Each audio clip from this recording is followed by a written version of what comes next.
Hi, welcome back to Hayden's Olive. Today I'm just adding some topsoil into one of my raised bed areas. I'm getting ready to plant my beets this year. I do this every year. It's amazing how much, I don't really think my soil is compacting, but it sure goes down every year. I've had probably 4 or 5 inches of compost every year to my raised beds in this area. So yeah, that's what I'm doing right now, just raising this bed up about, I think I'm putting about 5 inches of topsoil in here. Well, it's not actually topsoil, it's compost, but yeah. So yeah, before I get into the video showing you guys exactly how I plant my tomatoes, maybe consider subscribing. Smash the like button if you like the video. Leave a comment. And let me know how you plant your beets. So yeah, I got a little bit more compost to put on, and then I'll get right into planting the seeds for beets, and I'll show you guys up close how I actually do that. I got about 5 inches of compost on this section of the garden. Now I got to add a pile more because my beets are going to wrap around the end down there as well, but I wanted to get this done for you guys. So yeah, what I do is I usually just take a trench with my hand because my soil is really loose.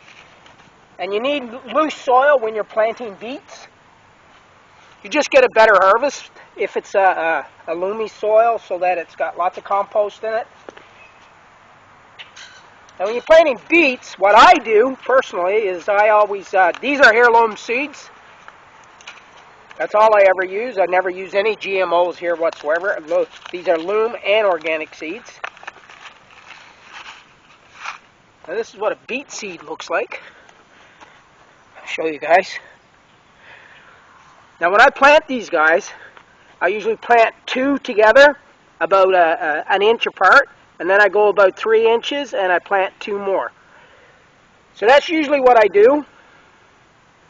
It takes a little bit of time when you do it this way, but you get a better yield, because if you just spread them out, sometimes you get too many seeds in one place. So I always try to keep 2 within an inch of each other. Now you can plant them closer together. I don't bother. Now beets, even when they're planted close together, they still produce a decent sized root. Because what they do is they actually, once they come above the ground, the root itself, they'll just push out sideways and keep growing. But if you have time, this is the best way to do it, is space them out just enough. Now some of the things about beets is, they like nitrogen. They're pretty heavy feeders. But you got to be careful on how much you put in, because if you put too much in, you won't get a very good harvest. And if you don't put enough in, you won't get a real good harvest. I can't really tell you how much fertilizer to put in because I don't buy fertilizer. I only use my compost and my nitrogen tea. Now when I put these beets in today, what I'll do with these guys, I will water them in really well. Like put at least an inch of water on these today. I don't pack my seeds down, I just kind of bury them. The water will kind of take out any air gaps or anything that's under the soil. And I'm only doing 2 rows on each one of these beds.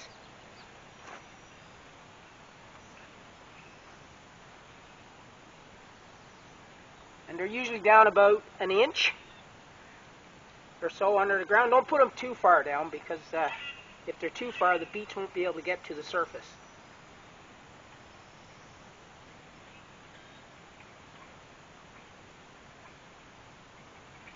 Now if you have lots of space, just put 1 seed down and put 3 or 4 inches in between each one. But because I don't have a huge amount of space, I always try to plant 2 together. I find that works out really well for them.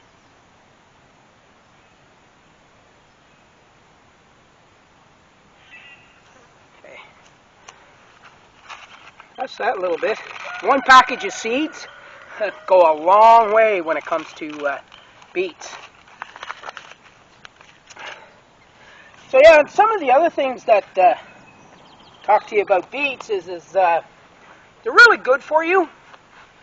They actually help your body produce nitrogen oxide, which is what it does is it dilates your blood vessels, and you're able to pump more blood through your body, and you can actually absorb more oxygen that way. It's about one of the most healthiest things that you can do for your body is eat beets.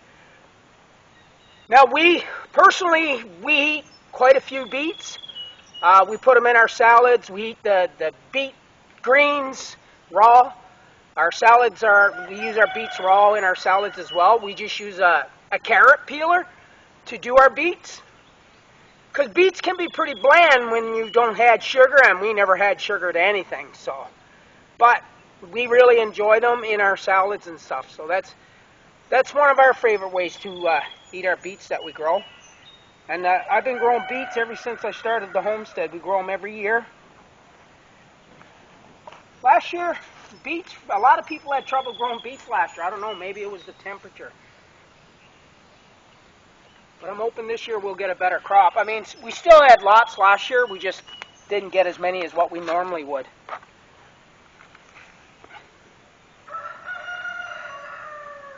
And one of the other reasons I like keeping my beets separated a little bit, I'm able to weed them a little better. Now today I'm just going to use my well water to water these guys in. But after they come up through the ground, and the beets are about, I don't know, 3 or 4 inches above the soil, I will add my nitrogen tea then. And then I'll wait till a week or two goes by, and then I'll add nitrogen again.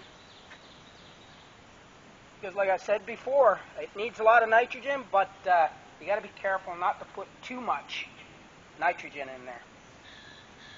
Now, if you want the numbers of the nitrogen, usually I think they go 12% nitrogen, I guess. I don't use those things, so I really couldn't tell you that. My nitrogen or my fertilizers are always homemade. I've never bought fertilizer in my life. So my nitrogen tea is usually from chicken manure that I usually compost in a 45-gallon drum of water over the winter and even all summer long. I add water to it. All depends on the vegetable that I'm putting the tea in. If I'm using it in a garden where I don't really need a lot of fertilizer or a lot of nitrogen, I will usually fill my bucket half full, and then I will fill it up with fresh water. And that will cut the nitrogen content down. So yeah, hope you enjoyed the video, and thanks for watching.